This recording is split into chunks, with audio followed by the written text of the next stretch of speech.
해법을 찾는 토론 이슈엔 직설 시작하겠습니다. 이커머스 시장 점령을 노리는 인터넷 업계와 유통업계 간 합종 연횡 움직임이 본격화되고 있습니다. 국내 이커머스 시장 점유율 3위인 이베이 코리아까지 매물로 나오면서 과연 이베이 코리아를 누가 가져갈지에 큰 관심이 쏠리고 있는데요. 더욱 치열해진 유통가 눈치 싸움 지금부터 짚어보겠습니다.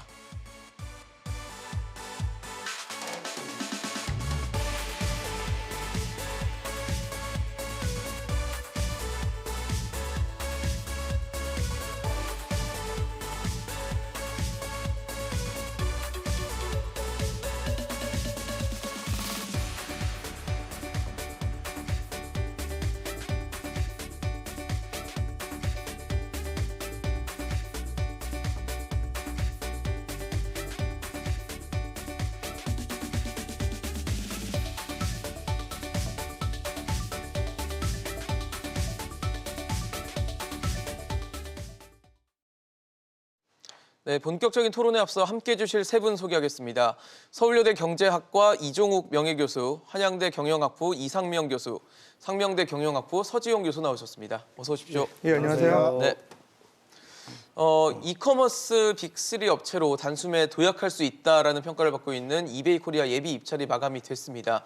지금 뛰어든 것으로 전해지고 있는 업체들을 보면 롯데나 이마트, 또 SK텔레콤, MBK 파트너스 등 각종 좀 유력했던 후보들도 많이 들어와 있는 것 같은데 어떠세요, 교수님? 일단 현재 시점에서 봤을 땐 흥행에 좀 성공했다라고 볼 수 있을까요? 흥행에 성공한 가장 큰 이유는 아마 이베이를 인수를 하면 예. 지금 현재 이커머스의 1등 자리로 갈 수 있는 이런 단번에 도약 단계로 갈 수 있기 때문에 일단은 스토리적으로는 예. 흥행 스토리는 되죠. 그렇죠. 흥행 스토리는 아주 좋은데 이제 이게 정말 최종 계약에서 예. 우리 언론이 예측하고 시중에서 예측한 이 딜 가격 자체가 얼마로 갈 것이냐. 네. 이게 아마 제일 중요한 이슈가 아닐까요? 그렇겠죠. 그렇죠? 제가 볼 때는 스토리는 아주 좋아요. 딱 그거 인수하는 순간에 그냥 거의 지금 이제 우리가 금방 말한 사회자가 말하는 오를 수 있는. 그냥 1등 올라가니까 아주 스토리는 맞죠. 네네네. 그런데 이제 문제는 그거 가지고서 과연 그 정도의 걸 가지고서 인수한 정도의 가치를 창출할 것이냐. 네. 이런 문제는 그대로 남아 있는 것 같습니다. 그렇죠. 예.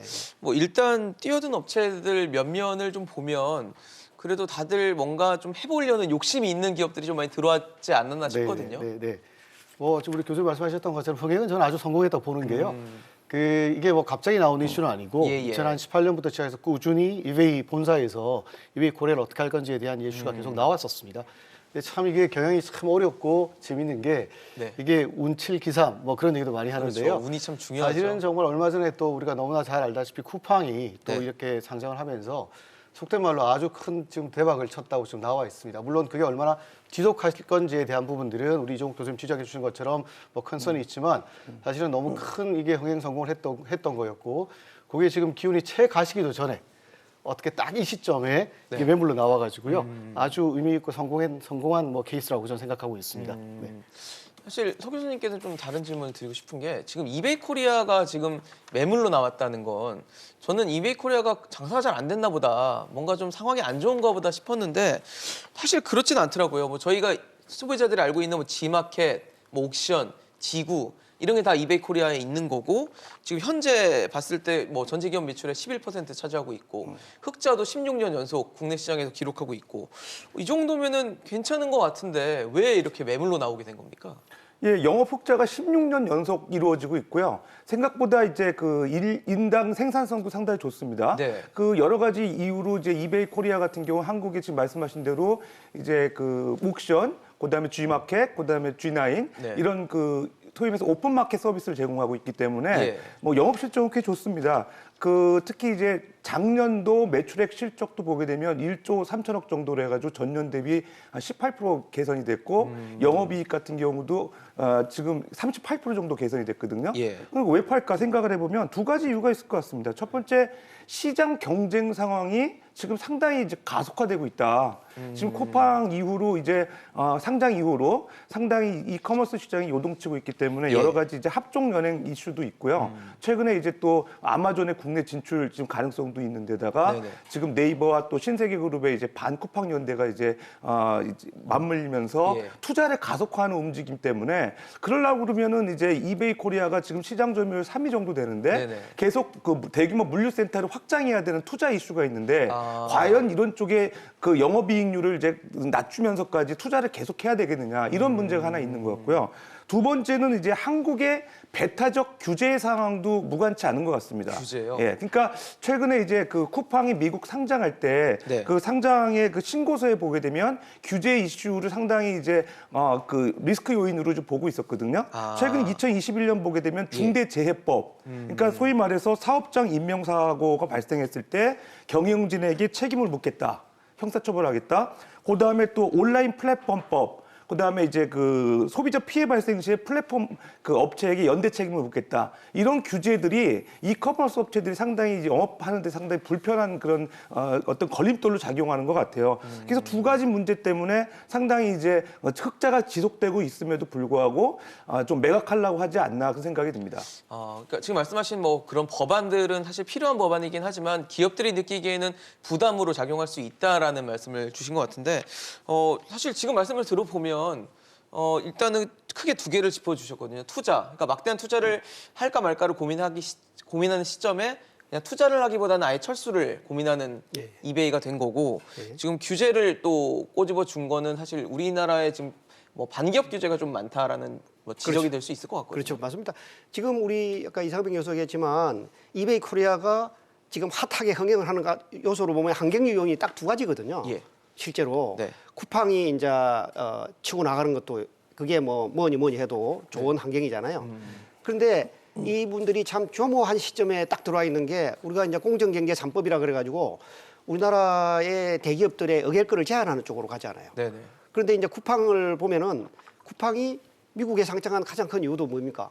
아까 우리 서 교수 얘기한 대로 국내 결국은 규제가 리스크다라는 국내 규제가 거잖아요. 크기 때문이거든요.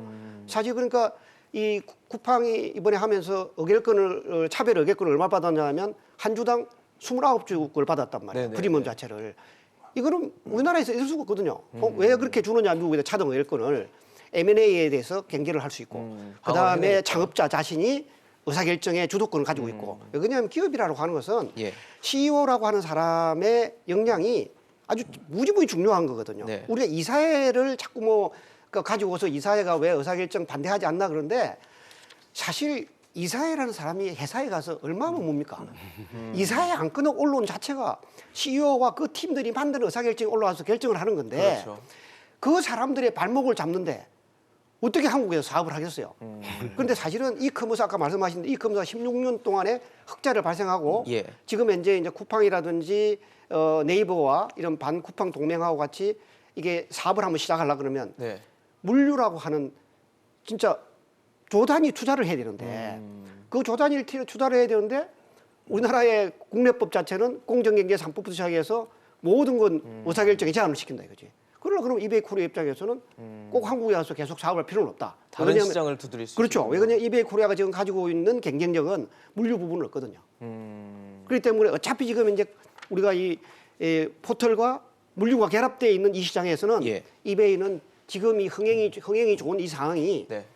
상당히 자기들이 떠나기 좋은 상황이라 할 수 있겠죠. 오히려 이 상황이. 예. 그런데 이제 우리가 이런 상황에서 정부가 배워야 되는데 어제 보니까 우리 홍 부총리께서 인터뷰한 거 보니까 코리아 유니콘이 미국에 상장된 거에 대해서 축하를 한다. 네네. 이렇게 이야기해놨는데 쿠팡 얘기를 한 거죠. 한 건데 정말 우리 학자들이나 기업하는 사람들은 진짜 그런 말 할 필요가 있나? 왜 쿠팡이 미국으로 갔을까에 대한 고민을 이야기를 좀 해야 해야 된다는 되는데 거죠. 한번 생각해 보세요. 요즘 우리나라 기업들 가운데서 기업 상장하면 막 몇십 조가 몰립니다. 쿠팡은 사업이 한국이에요. 그것도 수도권이에요. 우리가 네네. 키운 기업인데 우리나라 사람들은 자기의 재산 정책에 의해서 쿠팡주를 살 수가 없어.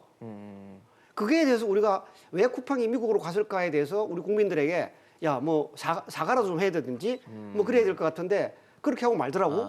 축하할 일이 아니라는 거죠. 축하할 일이나 물어봐야죠. 고민을 왜? 해야 될 지점이라는 뭐 거죠. 고민을 해야 될 거 같잖아요. 우리나라 이 뭐 중산층이나 서민들이 네. 쿠팡 주식을 살 수 있는 기회를 놓친 거 아닙니까? 한국에서 내 생각에 기업 공개해도 그 정도는 받을 수 있을 것 같아요. 알겠습니다. 우리나라로 생각하면 뭐 3만 6천 원 정도 받은 거거든요. 예.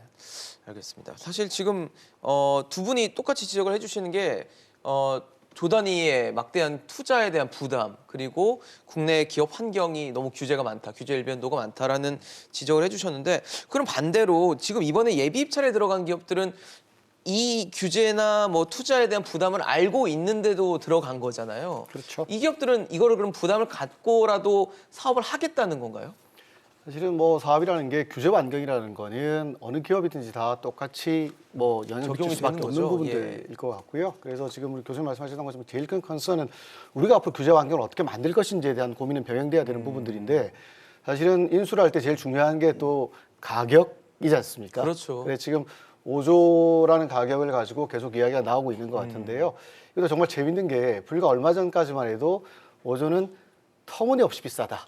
이런 얘기가 참 많이 나왔었거든요. 예. 근데 갑자기 이게 쿠팡이 그러고 나서부터는 이게 또 터무니없이 싸다. 뭐 이런 얘기가 지금 나오고 지금 뭐 있습니다. 100조까지도 규모를 키운 그래서 상황이니까. 보면 사실 뭐 쿠팡이 국내에서 뭐 한 13% 정도 이커머스 시장 갖고 있는데 네. 계속 연속 적자를 냈던 회사고 그렇죠. 반면에 이베이는 12% 정도 마켓을 갖고 있는데 계속 흑자를 내고 흑자를 있고 냈고. 뭐 합리적으로 본다 그러면 당연히 뭐 100조 넘어가겠지라고 생각할 수 있는 건데요. 그거는 사실은 뭐 다른 차원의 문제인 것 같고 예. 뭐 여기 계신 분들 다 우리 교수 공부하는 사람들 입장에서 뭐 어떤 이 뭐 적정 가격이다 이런 거를 평가하기 힘들 것 같고 다만 몇 가지 기준을 우리가 좀 고민을 해봐야 될 부분이 있을 것 같습니다. 첫 번째가 일단 과연 이 업의 본질이 뭐냐라는 측면이 제일 중요한 고려사항인 것 같은데요. 네네.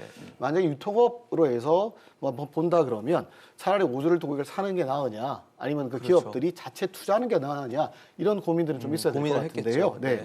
근데 지금 이제 이게 이 유통업 자체가 완전히 본질이 바뀌어져 나가고 있는 상황에서 본다 그러면 결국 이게 플랫폼 비즈니스고 그러면 플랫폼 비즈니스에서 제일 중요한 게 우리가 흔히 이야기하는 뭐 인스톨 베이스 내가 얼마나 고객을 찾고 있느냐 그리고 그 고객이 갖고 있는 데이터를 얼마나 갖고 있느냐가 제일 중요한 요소거든요. 네. 그런 면에서 보면 한 20년 동안 그 이베이가 한국에 사업을 해오면서 가져왔던 그 데이터라든지 아니면 뭐 유료 회원 지금 쿠팡이 네. 굉장히 하고 있는 그런 그렇죠. 것들이 보면 뭐 스마일 클럽이라 그래가지고요. 그것도 그건 한 300만 명 정도 제가 되는 걸 알고 있는데요. 그 정도를 가지고 있고 예. 그래서 그런 면에서 보면 가치가 또 굉장히 더 높게 높이 볼 봐도 수도 된다라는 있고. 측면이 있을 것 같고요. 또 운영적인 측면에서 볼 때도 보면 지금 우리 교수님 말씀해 주셨던 것처럼 거의 16년 동안 네. 계속 흑자를 가지고 있고 뭐 효율성적인 측면에서 보면 거의 쿠팡의 한 뭐 40분의 1 정도밖에 안 되는 인력 가지고 운영하고 있고 그래서 그런 측면에서 보면 뭐 수익성 측면에서 조금 더 개선될 여지가 있고 뭐 시너지가 있지 않나라고 생각하면서 그 가격에 대한 평가가 나오는 것 같습니다. 지금 사실 뭐 이성민 교수님께서 그 가격에 대한 얘기를 좀 해주셔서 5조 원이라는 그 희망가가 과연 적절한지 지금 쿠팡은 지금 뭐 비교 대상으로 꼽히다 보니까 100조를 넘어갔는데 16년 연속 흑자 나는 이 기업은 좀 더 뭐 커져야 되는 거 아니냐는 얘기도 있고 아까 말씀하신 대로 처음에는 사실 5조도 좀 크다는 얘기도 있었거든요. 예, 저평가 고평가 논란이 나오고 있는데요.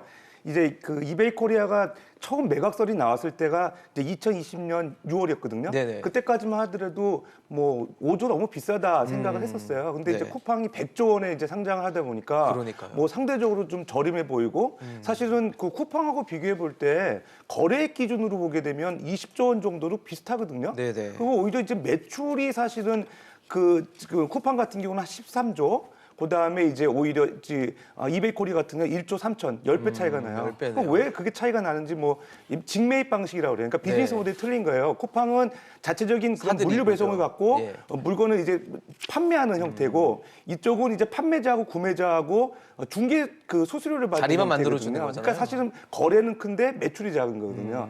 그런 것들이 저평가 요인이고요. 그다음에 또 저평가를 얘기하시는 분 중에 하나가 이제 아마존하고 비교해요. 그러니까 최대 그 이커머스 업체인 아마존의 예. 그 PSR 그러니까 소위 말해서 이제 시가총액을 매출로 나눴을 때 그 비율이 지금 그 이베이 코리아 같은 경우 3.6 정도 나오거든요. 근데 아마존이 3.6에서 3.8이 나와요. 그러면은 실질적으로 이제 고평가된 거 아니냐. 네네네. 그렇게 비교를 하는 거죠. 그래서 사실 그 이베이 코리아에 대해서 좀 저평가하는 분들이 있는데 네. 반면에 이제 고평가도 일리가 있습니다. 나름대로 아까 이제 이익이 견조하고요. 그다음에 인당 생산성이 지금 아까 이 교수님 말씀하신 바와 같이 예. 전체 인원이 877명밖에 안 되기 때문에 1000명도 안 됩니다. 그러니까 이제 쿠팡 같은 경우 직원이 5만 명 정도 되는 거에 비해서 그렇죠. 너무 작고 그다음에 뭐 위메프라든가 11번가에 비해서도 훨씬 작거든요. 네네. 그런 측면에서 인수하는 데 상당히 이제 가볍다는 거죠. 그렇겠네요. 네, 그다음에 이익 많이 내고요. 그런 측면에서 좋고요. 그다음에 제가 또 생각할 때 이제 어쨌든 그 이베이를 이제 확보하는 기업들은 뭐 이제 SI가 되든 FI가 되든 그 시장 점유율을 크게 높일 수 있다는 거죠. 그렇죠. 거래액에. 그래서 상당히 이제 그 긍정적인 측면이 있는 것 같고요. 무엇보다도 이베이 같은 경우는 오픈 마켓의 강자잖아요. 네. 그러다 보니까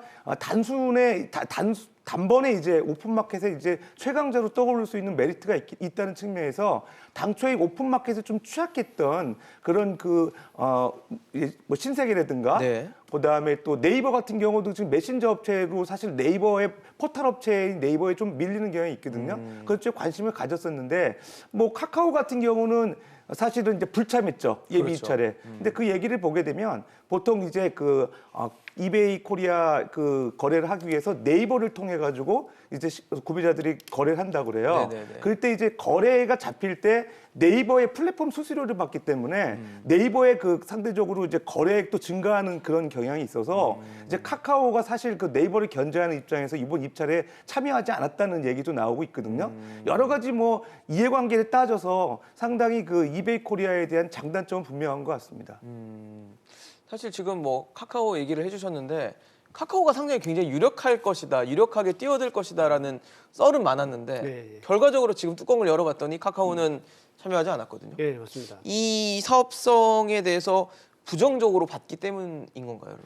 아까 이제 제가 보면 이 이베이 코리아에 어떻게 접근하느냐가 중요하잖아요. 중요하죠. 예. 근데 우리나라에 지금 이제 이베이 코리아에 접근하는 사람의 데이터의 플로우를 보면 대부분이 이 네이버를 통해서 간다 들어간다는 이거야. 거죠. 그러면 지금 카카오 입장에서는 그 고객을 이베이 코리아를 접근하는 사람이 카카오를 통해서 갈까?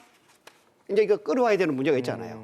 그런데 또 재밌는 것은 뭐냐면 우리가 막 이코머스의 시장 자체가 사실 이베이 코리아를 인수를 하면 예. 카카오가 지금 이제 마켓시가 한 2%, 3% 되니까 1등으로 갈 수 있다. 뭐 어차피 1등은 못 가요. 근데 이 상위 한 6개 정도 빼고 남아있는 시장의 마켓 포션이 45%나 가야 됩니다. 남은 게. 남아있는 게 자체가. 그렇기 때문에 카카오 입장에서는 카카오 자체가 지금 현재 카카오 게임스라든지 엔터테인먼트의 사실 지배자로서 상당히 올라가고 있거든요. 예. 그런 입장에서 보면 제가 이걸 꼭 투자를 해야 될까? 아마 망설일 것 같아요. 왜 그러냐면 어차피 이베이 코리아라든지 이런 쪽이 가지고 있는 시장 자체는 아마존이 그랬잖아요. 아마존이 들어오면 이베이 코리아가 많이 다운될 거다고 하는 거를 과거부터 많이 이야기를 했거든요. 네네. 이게 그렇기 때문에 아마 카카오 입장에서는 이베이 코리아에 대해서 지금 시중에서 지금 아이비들이 내놓은 가격 자체가 너무 부담스러울 수도 있을 거예요. 이 자체가. 왜 그러냐면 우리 쿠팡도 한번 보십시오. 쿠팡도 나왔을 때 월스트리트에서는 33조 가까이 이야기했어요. 블룸스버그에서는 55조 이야기했어요. 한번 보세요. 똑같은 가격을 두고 저 기업의 시장 가치 자체가 20조 가까이 차이가 나는 거예요. 그러니까요. 어떻게 보느냐에 따라. 어떻게 보느냐에 따라서. 예. 그렇기 때문에 시중에서 뭐 4, 5조 분위기는 좋지만은 아마 이거를 인수한 업체에서 보면은 가격 딜을 할 때 상당히 아마 그 날카롭게 나갈 겁니다. 예. 네, 굉장히 중요한 포인트신 것 같고요. 예. 사실은 뭐 결국 FI로 들어가느냐 SI로 들어가느냐에 대한 차이고 물론 우리가 구별을 해봐야 되겠지만 네. 사실은 결국은 인수를 한다는 게 기존 기업하고 어떻게 시너지를 만들어갈 것인지에 대한 그렇죠. 부분이 제일 큰 이슈인 것 같거든요. 그래서 좀 정확히 지적해 주셨던 것처럼 결국 네이버를 타고 트래픽이 들어간다 그러면 네이버에 대해서 괜히 이 적을 키워줄 거 있냐 수수료나 그런 그 문제도 있을 거고요. 네. 또 다른 측면에서 본다 그러면 지금 카카오 갖고 있는 그 제일 중요한 부분들이 그 데이터를 많이 확보하고 있습니다. 어차피. 그래서 굳이 뭐 이커머스를 이베이를 통해서 할 것이냐에 대한 부분도 있을 거고 또 카카오가 지금 제일 신경 쓰고 있는 게 역시 또 이 금융 쪽에 있습니다. 금융이요? 이 가뱅을 우리가 카카오 뱅크를 생각해 볼 수 있을 건데 그 결제 시스템을 내가 확실하게 좀 많이 뿌려야 되는데 결국 내가 어떤 유통업체까지 갖고 있다 그러면 그 유통업체 위에 경쟁사들한테는 잠재적 경쟁사가 될 수 있거든요.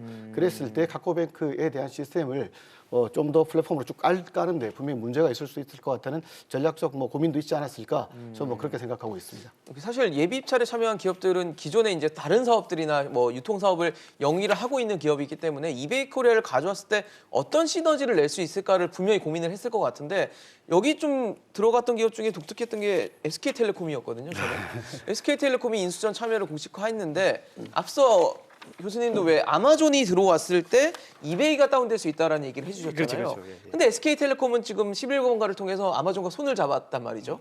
그랬을 때 이베이를 가져온다? 이건 어떻게 해석을 해야 되는 겁니까? 지금 이제 아마존하고 이제 전략적 제휴를 통해 가지고 올해 7월 달에 이제 11번가에서 아마존 등 상품들이 거래될 수 있거든요. 네네네. 사실 박정호 SK텔레콤 CEO가 상당히 투자를 많이 했어요. 공을 들였습니다. 그러니까 7월만 돼도 사실은 뭐 아마존하고 연대하게 되면 시장 점유율을 넓힐 수 있거든요. 예. 근데 지금 상황에서 그때까지 기다리기 상당히 어렵다는 겁니다. 지금 왜 그러냐면 쿠팡이 이제 5조 원의 실탄을 가지고 이제 풀필먼트 쪽 사업 쪽 확대하고 있고요. 네네네. 그다음에 지금 또 만약에 이베이 코리아가 경쟁사에 넘어갔을 경우에는 상당히 이제 그 시장 점유율 부담이 확대에 될 불안이 수도 있다는 있다는 생각이 거군요. 있고요.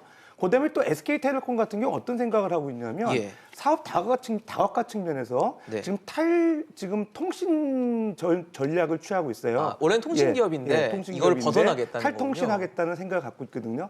그러니까 SK 하이닉스 인수했을 때도 이 박정호 CEO가 상당히 전략적으로 그 계획했던 분이거든요. 그러니까 이번에도 사실 우리가 그 지금 11번가를 또 확대시키기 위해서 지금 시장 점유율 4위잖아요. 네네. 시장 점유율 이제 6% 정도 4, 갖고 5 정도 있고 하죠. 거래액 한 10조 정도 되거든요. 네. 4위인데 3위 기업을 인수하면 이제 시장 볼륨을 이제 크게 단번에 넓힐 수 있다는 생각이 있는 거예요.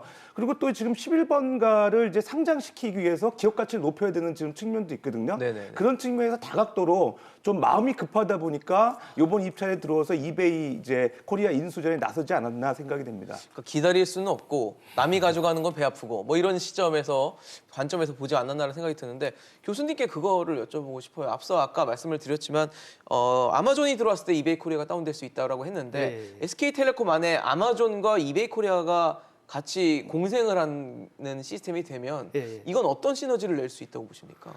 지금 이제 그 우리 11분가를 좀 잘 볼 필요가 있는데요. 11분가가 2016년도에 이 코모세에서의 마켓 점유율이 10%였어요. 10년. 딱 예, 근데 지금 우리 한번 보시면은 쿠팡이 2010년도에 이제 창업을 해 들어오잖아요. 예. 그 지금 한 10년 사이에 쿠팡은 저렇게 그때 성장을 4%에 했죠. 자처해서 지금 이제 13%까지 가 있잖아요. 거꾸로 11분가는 그때 10%였다가 지금 6% 떨어져 있는 거예요. 이 입장에서. 근데 반대가 이제 됐네요. 완전히 지금 달라졌네요. 뭔가 잘못하는데 11분가가 아마 우리 아마 젊은 사람이나 저 같은 사람이 11분가에서 주문해 본 사람은 11분가가 어떤 문제가 있는가를 알 거예요. 우리 이 교수가 웃으시는데 우리 웬만한 사람들은 한번 다들 주문해 봤거든요. 이 자체가. 네네네. 그러니까 주문해 봤기 때문에 쿠팡이 왜 이렇게 잘 나가느냐를 한번 11분가 경영진이 해보면 알 거예요.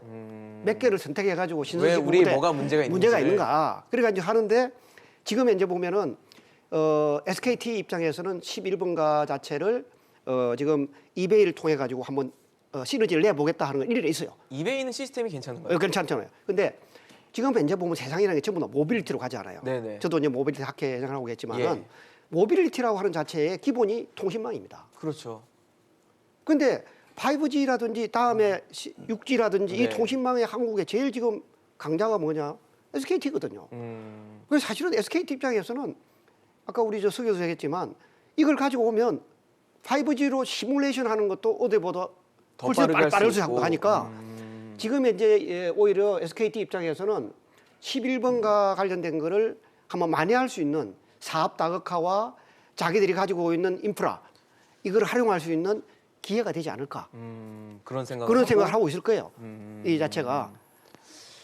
과연 11번가 그러니까 SK텔레콤이 생각한 대로 될지는 잘 모르겠지만 일단 뭐 굉장히 큰 꿈을 안고 이번에 예비 입찰에 뛰어들지 않았나 생각이 드는데 이번 예비 입찰에 뛰어든 기업 중에 굉장히 주목받았던 기업 중 하나가 롯데입니다. 롯데는 최근에 롯데온도 굉장히 사업성이 안 좋아서 그 이끌던 리더를 좀 갈아치우고 이런 환경에 있었기 때문에 이베리 코리아에 욕심이 있을 거라는 얘기는 굉장히 많았거든요. 근데 실제로 뛰어들었고요. 좀 롯데가 가져가면 굉장히 시너지를 많이 낼 수 있다고 보십니까? 우리가 뭐 사실은 시너지가 나오는 게 굉장히 뭐 쉬운 과정으로 생각하기가 쉬워요. 네네. 무슨 말이냐면 롯데는 오프라인 강자고 그렇죠. 또 이베이는 온라인 강자니까 이게 합쳐놓으면 정말 좋은 짬뽕이 되지 그렇죠. 않을까 온오프라인에서 같이 라고 간다. 생각할 수가 있는데요.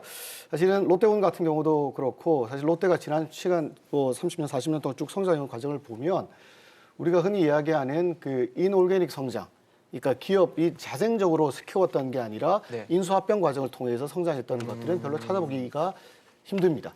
그러니까 그게 롯데에 국한돼 있는 건 아니고요. 네네. 사실은 대한민국 회사들이 보면 거의 다 그런 그 오게닉 성장, 자생적 성장을 통해서 성장했던 과정들이 많았었고 우리 지금 교수님께 지적해 준 것처럼 SK가 사실은 좀 예외적인 경우라고 볼 수 있을 만큼 SK 같은 경우는 인수합병을 통해서 필요한 부분들을 키워나가는 것이 굉장히 크다고 볼 수 있을 거거든요. 롯데온도 말씀을 주셨는데요. 롯데온도 보면 사실은 직접 모든 것들을 다 셋업하는 그런 그 수순을 가졌습니다. 네네. 기술도 했었었고요. 뭐 여러 가지 했었었는데 속된 말로 별로 이렇게 재미를 못 봤죠. 그러니까요. 지금 뭐 사실 롯데 유통 공룡이 들어갔다고 했는데 끼케야 마켓쉐어가 한 5% 정도밖에 안 되는 그런 상황이었거든요. 그래서 문제는 이게 인수합병에 지금 많이 뛰어 들어갔다고 하지만 롯데가 갖고 있는 그런 기업 문화라든지 네네. 아니면 그런 성장 과정에서 체화되어 있는 기업의 성격이라든지 이런 것들이 인수합병 뒤에 얼마나 잘 녹아낼지 우리가 흔히 뭐 PMI, Post Merger Integration이라고 이야기하는 거 그 과정이 결코 쉽지만은 않을 것 같거든요.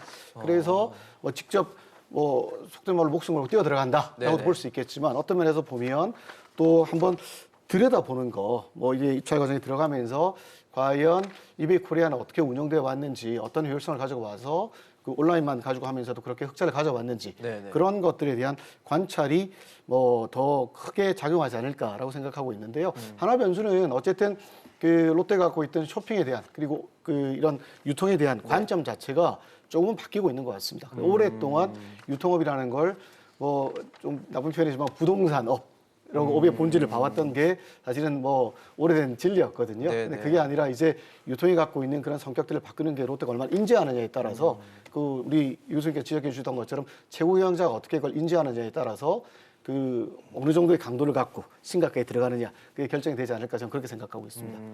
사실 롯데가 저희가 유통 공룡이다라는 표현을 많이 쓰는데 굉장히 오랜 기간 유통업을 해 오면서 관성이 그만큼 있지 않았나라는 생각이 들거든요. 그런데 관성을 벗어나지 못하다 보니까 상대적으로 도태되는 부분도 분명히 존재를 했는데 이렇게 지금 이베이 코리아를 가져온다. 지금 최근에 사실 편의점, 뭐 마트, 백화점 전체적으로 좋지가 않습니다, 롯데가. 그래서 이베이 코리아를 가져왔을 때 과연 오픈마켓이나 온라인 이커머스 쪽에서 얼마나 시너지를 낼 수 있을까에 대해서는 물음표를 다시는 분들이 꽤 많거든요. 네, 사실 롯데가 그동안 실적이 부진했죠. 그래서 지금 그 유통의 강자임에도 불구하고 작년도 그 영업이익이 19% 이상 감소를 했어요. 줄었어요. 예, 그래서 사실 2019년도에 야심차게 이렇게 출범시켰던 롯데온의 뭐 지난해 그 성장률도 7%에 그쳤거든요. 뭐 7% 되게 많다고 생각하시는 분도 있는데 네네. 신세계 같은 경우 이제 출범시킨 SSG.com 같은 경우 40% 성장을 했거든요. 40%요? 예, 그러니까 신선식품 중심으로 해가지고 코로나19 때문에 배달하는 수요가 많았던 거예요. 예. 근데 사실은 롯데 같은 경우 이쪽에 대응을 못 해가지고 사실 이커머스 사업부에서 실적이 좋지 않았다 보니까 뭐 7% 나쁘지 않다고도 볼 수 있지만 상대적으로 이제 경쟁사에 비해서 안 좋았다고 생각을 해서 뭐 조영재 이커머스 대표가 이제 경질되는 그렇죠. 그런 사고도 있었고요.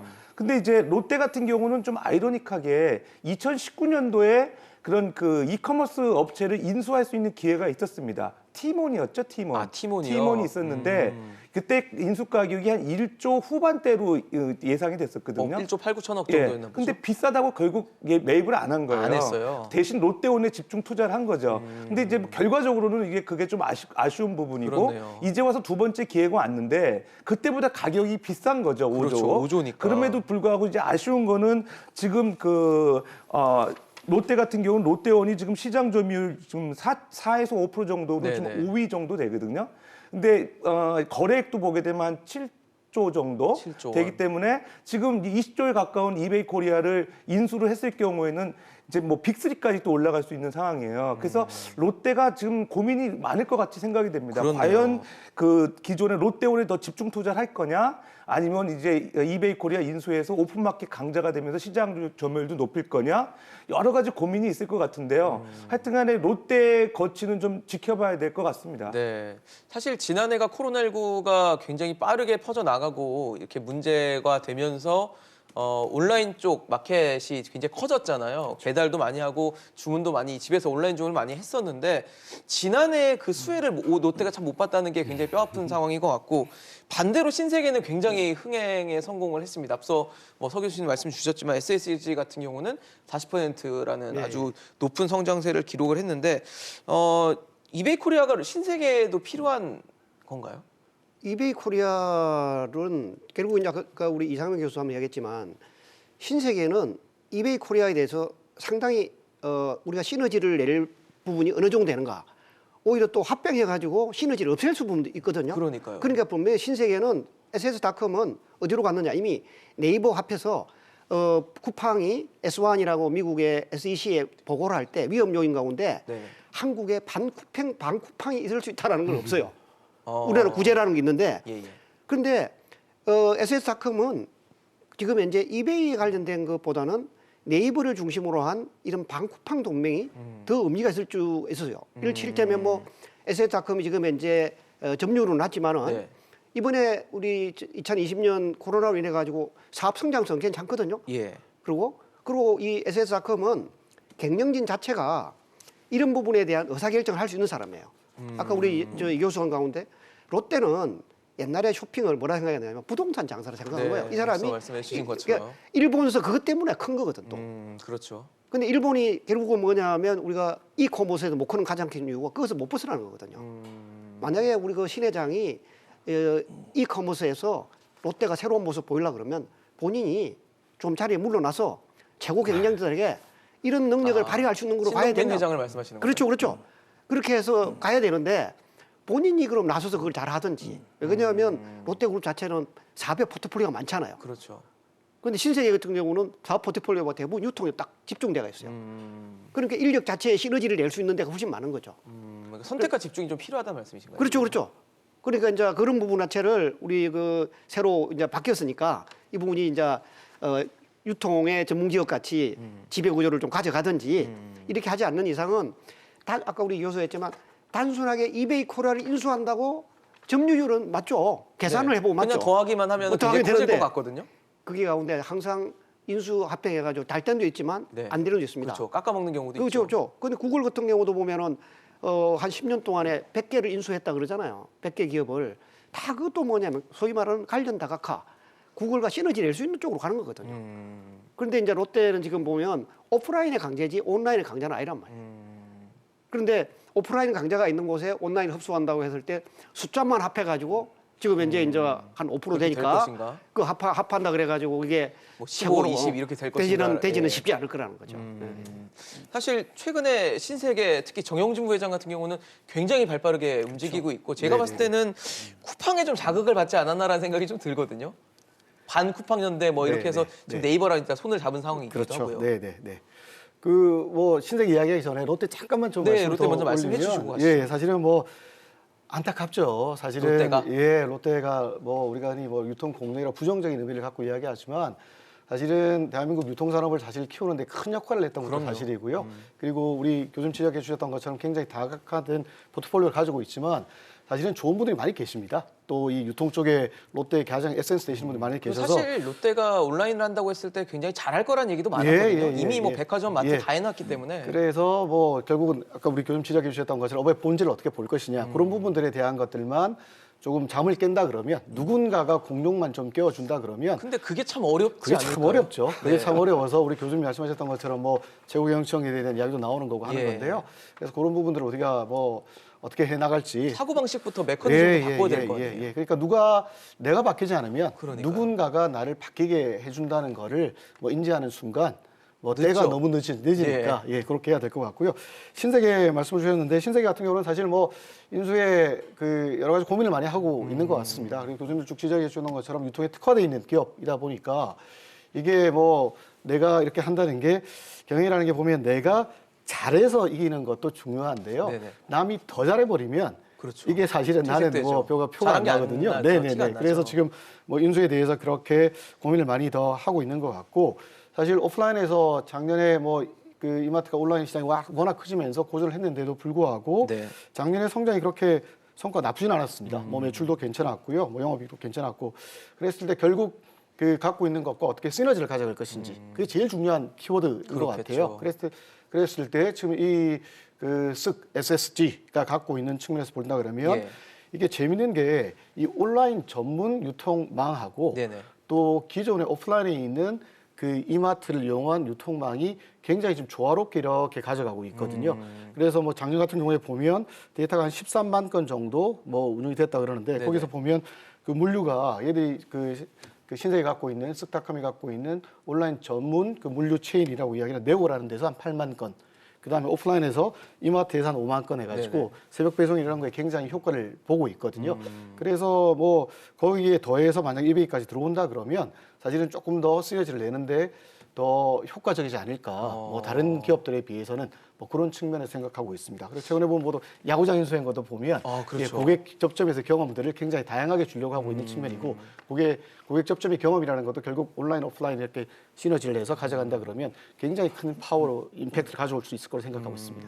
사실 지금 말씀을 주셨지만 뭐 이마트 신세계가 지금 최근에 굉장히 큰 변화를 시도를 하고 있는데 네이버와 일단은 한 2,500억 원 규모의 지분 교환 계약을 맺은 상태고 지금 이베이 코리아에는 일단 던져놨고요.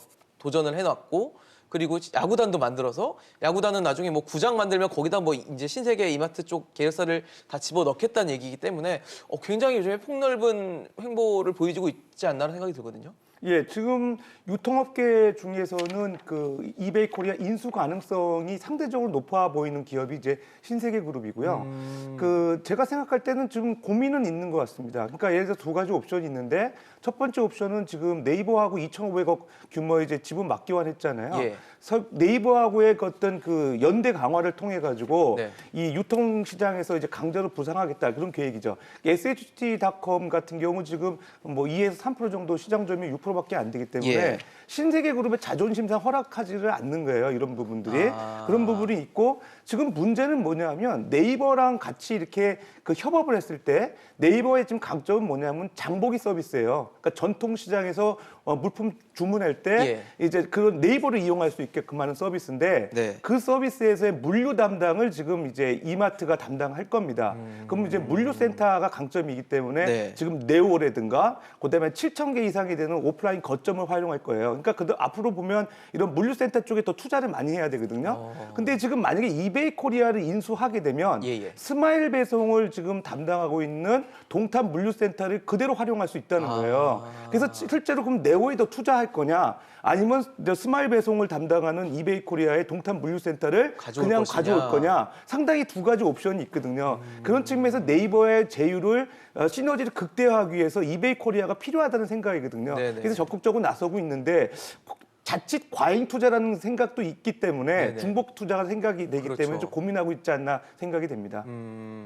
사실 근데 지금 정용진 부회장 같은 경우는 이베이를 가져오고 네이버와 손을 잡아서 뭔가 쿠팡의 아성을 좀 무너뜨리겠다라는 계획인 것 같은데 오히려 네이버가 더 커지면 어떻게 되는 거죠? 사실 저 부분 자체가 아마 정용진 그 회장이라는 분이 어떤 의사결정을 할지 모르겠지만 우리가 이거를 잘 생각해야 됩니다. 지금 우리 모빌리티 사회로 가면서 한국에서 가장 희소한 자원이 뭐냐? 희소한 자원이 뭐냐 하면 AI 인력이거든요. AI. 인력인 거예요. 땅은 사면 돼요. 사람을 키우는 거는 하루 이틀에 그렇죠. 키울 수가 없어요. 육성을 한다는 게 참 어려운 일이죠. 그렇잖아요. 그렇죠. 우리가 이제 언론상에서도 자꾸 이야기할 때 왜 지금 이제 이마트 정 회장이 네이버 쪽으로 갔을까? 어쨌든 가운데 우리나라에서 AI라든지 이런 쪽 인력 모빌리티 쪽에서의 최강자가 언제 하나는 네이버의 인력이 있거든요. 그렇죠. 모빌리티 쪽에. 그렇기 때문에 아마 아마존 같이 되려 그러면 이마트의 그룹이 그 정도의 인력을 채용을 해야 되는데 네네. 지금 게임 업체라든지 전자업체도 그런 인력 구하기 어려워요. 오히려 그런 측면에서 보면은 유통을 우리는 잘하는 쪽으로 가고 네네. 그런 AI라든지 이런 쪽의 데이터 이런 쪽은 그걸 활용하는 것도 아까 우리 이상민 교수가 했지만 전문가가 많은 곳하고 시너지가 날 거예요. 이 자체가. 왜냐하면 이 고객이 되면 네이버 입장에서는 고객 만족을 시켜야 되잖아요. 그렇죠. 그렇기 때문에 저는 아마 이것도 뭐 그렇게 나쁜 딜이 아니기 때문에 물론 저 쿠팡이 네네. 사실은 이런 것도 있어요. 이마트가 이베이 코리아를 인수하기 위한 하나의 전략으로 쓸 수도 있어요. 그 우리가 딜 가격 딜을 할 때 네네네. 야 뭐 꼭 우리 안 해도 돼. 우리가 생각할 때 우리 반쿠팡 넣어도 돼. 우리가 좀 한국에서 보면은 전략적으로 써먹겠다는 얘기네요. 써먹을 가능성도 충분히 있죠. 왜 그러냐면 지금 저 가격이 4조, 5조 이야기 하는데 예. 지금 2,500억 정도가 지금 투자대가 있는 거거든요. 네, 네이버하고. 지분 투자를 했죠, 지분 저거를 교환. 얼마든지 레버리지로 쓸 수 있죠. 딜할 때. 그런 측면에서 아까 우리 서 교수가 얘기했지만 저 반쿠팡이 실제로 움직이는 부분이냐 우리가 알고 있는 네네. 그런 이제 비교 우위를 가지고 그렇죠. 그렇지 않으면 저거를 갖다가 나중에 협상할 때 레버리지로 쓸 것이냐 이거는 이제 우리가 한번 지켜볼 필요가 있는 것 그렇죠. 같습니다. 어떤 카드를 쓸지 쓰기를 쓰겠죠. 저는 하나에 한마디 2,500 정도는 하나에 잘 해보면 하나의 신의 묘수라고 생각해요. 협상하는 사람 입장에서는. 근데 사실 네이버와 이마트가 손을 잡은 게 한 팀은 아니거든요. 사실 뭐 개별 기업이기 때문에 그렇죠. 결국은 누가 더 시너지를 똑같이 가져갈 수는 없을 거고 누가 더 많이 가져가서 나중에 어떤 그림을 또 더 잘 그릴 수 있느냐가 문제가 될 것 같은데요. 그러니까 우리가 해픈투비 뭐 얼마 전에 쿠팡이 이렇게 워낙 공룡이 또 돼버리니까 네네. 이게 어떻게 쿠팡에 대한 대응 그리고 반쿠팡만 화두를 둬서 그런데 지금 사실은 기업이라는 게 어떤 누구를 꼭 뭐 이기자 죽이자 이런 것도 있겠지만 네네. 내가 어떻게 키워나가 어떤 방향성을 가져갈지가 제일 중요하거든요. 그렇죠. 그런 예. 측면에서 본다 그러면 지금 교수님 말씀하셨던 것처럼 이게 그 이마트 같은 경우도 꾸준히 SKT에서 또 AI 관련된 인력을 다 뽑아왔습니다. 그래서 그런 부분들을 어떻게 가져갈 것인지에 대한 것들도 관심 있는 그 주목할 포인트인 것 같고요. 네네. 그리고 그 이 지분 교환 방식으로 해가지고 서로 시너지를 가져간다. 이것도 굉장히 참신한 방법이거든요. 뭐 지금까지 보면 뭐 전략적 제휴를 한다 그러면 굉장히 네. 명목상이든지 아니면 뭐 목적을 달성을 하면 금방 깨어질 수밖에 없는 상황인데 지분을 가져와서 이렇게 교환한다는 거는 꽤 오랜 시간 동안 장기적인 퍼스펙티브에서 우리가 볼 수 있다라는 것 같고요.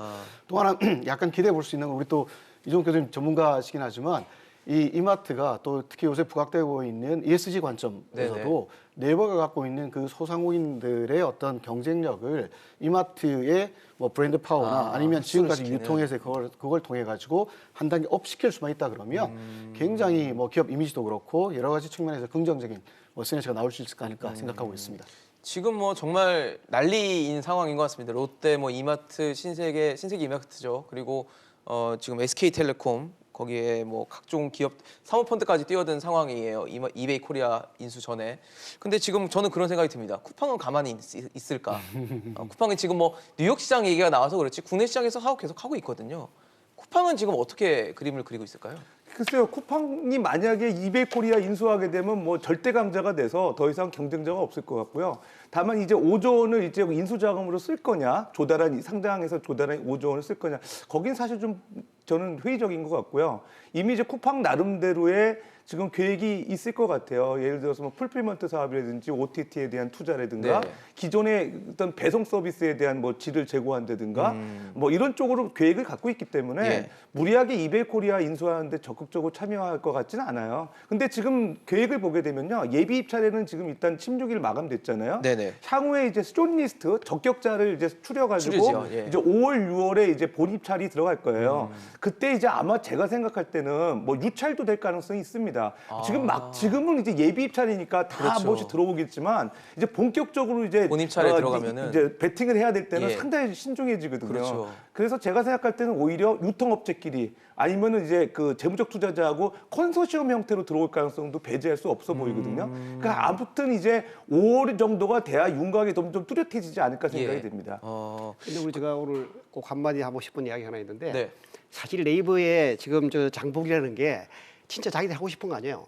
한 게 아니고 네네. 하도 소상공인들이 어렵다 그러니까 상생 차원에서 떠밀려 한 거거든요.